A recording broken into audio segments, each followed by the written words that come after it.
বলো তোমার হচ্ছে রেজাল্ট খারাপের জন্য তোমার অনুভূতি কেমন? রেজাল্ট খারাপ হওয়ার জন্য আমার অনুভূতি খুবই ভালো। বাসায় খুব অপমান হয়েছে, অপমান হয়ে আমার এত মনটা খুশি হয়ে গেছে।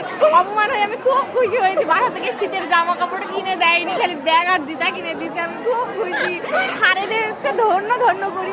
স্যারেরা এত ভালো, আমাদেরকে এত বেশি নাম্বার দিচ্ছে। আমি তো খুব খুশি। নুরুজ্জামান স্যার আমাকে 21 দিতে বন্ধ কর। সাথে অনেক ছেলেপেলেরা এখানে পিছনে দাঁড়িয়ে আছে। এটা বড় কথা না। তিনি পরীক্ষায় ফেল করে এনার বদ হজম হয়েছে। উনি ফেল করেনি, উনি পরীক্ষায় রেজাল্ট খারাপ করে ওনার বদ হজম হয়েছে, ওনার হাগু হয়েছে, খারাপ অবস্থা। উনি অনেক দুঃখে আছেন। কালকে কান্না করতে করতে বাড়ি গেছি। ওনাকে আমি একটু খুব দুঃখ পেয়েছি ওনার অবস্থায়। চকলেট খাওয়াবো। হ্যাঁ, ওনাকে আমি চকলেট খাওয়াবো। তুমি সবার বর্ণনা দিবে, এখন শুরু করো। ইনি হচ্ছে মিস আশা।